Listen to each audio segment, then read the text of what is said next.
আসসালামু আলাইকুম, কেমন আছেন সবাই? আশা করি অনেক ভালো আছেন। প্রিয় আপু ও ভাইয়েরা, দেশ এবং দেশের বাইরে, কাছে এবং দূরে যে যেখান থেকে আমার ভিডিও দেখা শুরু করেছেন আর সাবস্ক্রাইব করে আমার পাশে থেকেছেন, সবাইকে অসংখ্য ধন্যবাদ। আর যারা এখনও নতুন, আমার ভিডিওটা যদি একটু হলেও ভালো লেগে থাকে, একটা সাবস্ক্রাইব করে আমার পাশে থেকে যাবেন। আর শুরুতে একটা লাইক দিয়ে আমার পুরো ভিডিওটা দেখে নেবেন আর ফুল ওয়াচ করে দিবেন। এই নারকেল দিয়ে আমি একটা গাছের টোপ বানাবো, তো সেজন্য আমি পরিষ্কার করে নিতেছি। এটার ভিতরে কোনো নারকেল নেই, তো কাঠবিড়ালিকে একদম পরিষ্কার করে ফেলছে ভিতরে। তো আমি নিয়ে আসছি, গাছের নিচে পড়েছিল, তো এখান থেকে আমি নিয়ে একটু পরিষ্কার করে নিতেছি ভালো করে ছুরি দিয়ে।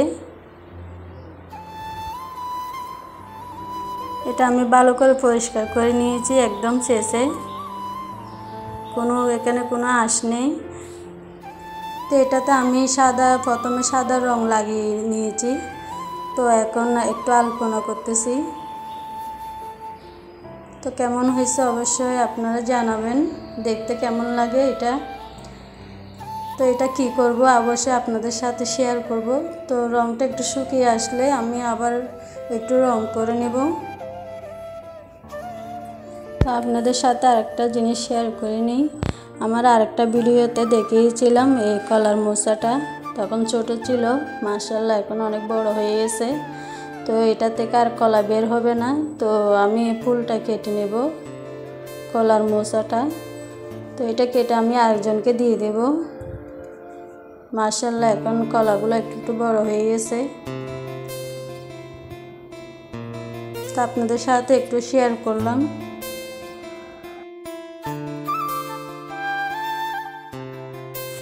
আমি এখানে আজকে চিংড়ি শুটকি ভুনা করব। তো এখানে প্রথমে আমি শুটকি নিয়েছি, ভালো করে ধুয়ে পরিষ্কার করে নিয়েছি, কারণ অনেক বালি থাকে শুটকিতে। প্রথমে আমি তেলে ভেজে নেব শুটকিগুলো 4 থেকে 5 মিনিট। তো ভালো করে ভেজে তারপর আমি এখানে পেঁয়াজ কুচি আর রসুন কুচি দিয়ে ভালো করে নেড়ে চেড়ে ভেজে নেব।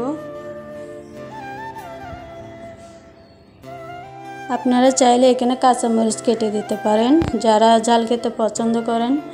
আর এখানে আমি শুটকির সাথে পেঁয়াজ কুচি আর রসুন কুচিগুলো ভালো করে ভেজে নেব লাল লাল করে। তো আমি 4 থেকে 5 মিনিট ভেজে নিয়েছি। তো এখানে আমি হলুদের গুঁড়া দিয়ে দেব। এখন 1 চামচের মতো আমি হলুদের গুঁড়া দিয়েছি, আর 2 চামচের মতন মরিচের গুঁড়া দিয়েছি।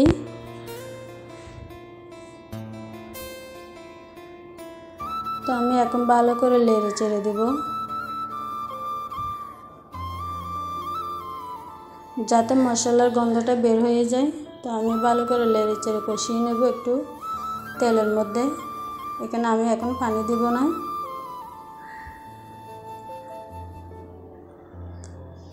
তো কষানো শেষ হলে এখানে আমি একটু পানি অ্যাড করব। কিছুক্ষণের জন্য একটু ভেজে নেব কষিয়ে। তো আমি এখানে লবণ দিয়ে দিলাম পরিমাণ মতো। তো একটু নেড়ে চেড়ে আবার ভালো করে কষিয়ে নেব। তো আমার কষানো শেষ, তো আমি এখানে একটু পানি দিয়ে দিলাম আবার। তো আমি পানিগুলো শুকিয়ে নিয়েছি ভালো করে। তো এখন প্রায় হয়ে গেছে শুটকি ভুনা। মাশাআল্লাহ অনেক সুন্দর হয়েছে দেখতে। তো কেমন লেগেছে আপনাদের কাছে কমেন্ট করে জানাবেন। তো রান্নাটা শেষ করে আবারও চলে আসলাম আপনাদের মাঝে। তো এটা দিয়ে কী করবো সেটা আপনাদের সাথে একটু শেয়ার করে নিই। তো এটা আমি রং দিয়ে সুন্দর করে আলপনা করে নিয়েছি। মাশাআল্লাহ কাঠবিড়ালি অনেক সুন্দর করে কেটে খেয়েছে নারকেল। তো এখানে আমি মাটি ভরে নেব, যতটুকু প্রয়োজন আমি মাটি ভরে নেব। তো এখানে কিছু গাছ লাগিয়ে দেব। তো আমি এই গাছগুলো এখানে লাগিয়ে দেব সুন্দর করে। তো কেমন হয়েছে অবশ্যই কমেন্ট করে জানাবেন। আমার কাছে তো অনেক ভালো লেগেছে দেখতে।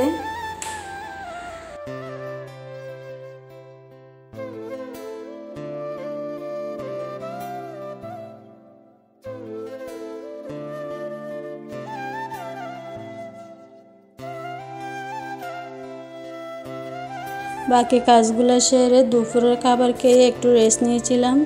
তো এখন যেহেতু বিকাল হয়ে গেছে, তো আমার হাজব্যান্ড অফিস থেকে আসার সময় শর্মা নিয়ে আসছে আর স্যান্ডউইচ নিয়ে আসছে। তো আমার মেয়ে যেহেতু শর্মা খায় না, তো ওর জন্য স্যান্ডউইচ আনা হয়েছে। তো আমি শর্মাগুলো পিস পিস করে কেটে নিয়েছি যাতে ওদের খেতে সুবিধা হয়। তো এখানে আমি সস দিয়ে দিলাম।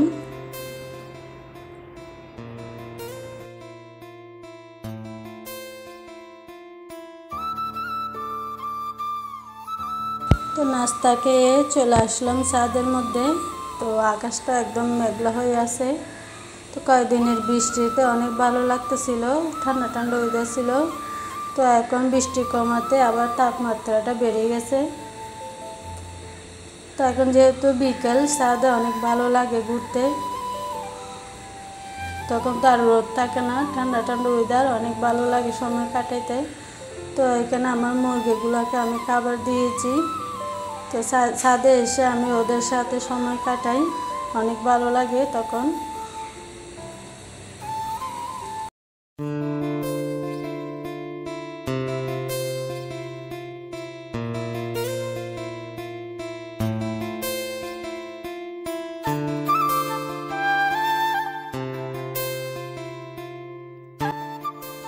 তো আমার মেহেদি গাছে ফুল ফুটেছে।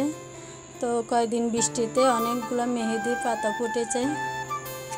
তো কয়েকদিন বৃষ্টি ছিল, তো আমি গাছের গোড়ায় তেমন পানি দিই নাই। তো এখন যেহেতু আবার রোদ উঠে গেছে, তো তাপমাত্রাও বেড়ে গেছে, তো এখন পানি দিতে হবে 2 বেলা, সকাল আর বিকালে। তো এখানে কাকরোল ফুল আছে। তো আমার কাকরোল গাছটা অনেক সুন্দর করে বেড়ে উঠেছে।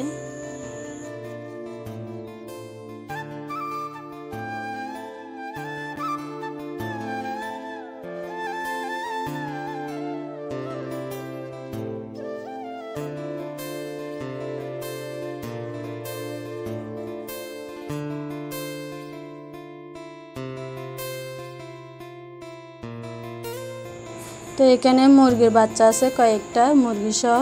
তো মুরগিটা বাচ্চাগুলোকে ঠোকাই শুধু। তো কয়েকদিন পর আমি আলাদা করে দেব ওদেরকে। তো এখন সন্ধ্যা হয়ে যাচ্ছে, তো চলে যাব। তো দিন শেষে হয়তো সবারই বাসায় যেতে হয়, সারাদিন ঘোরাফেরা করে। তো পাখিরাও ওদের বাসায় চলে যাচ্ছে। তো আমার ভিডিও আজকে এই পর্যন্ত। সবাই ভালো থাকবেন, সুস্থ থাকবেন। আসসালামু আলাইকুম, আল্লাহ হাফেজ।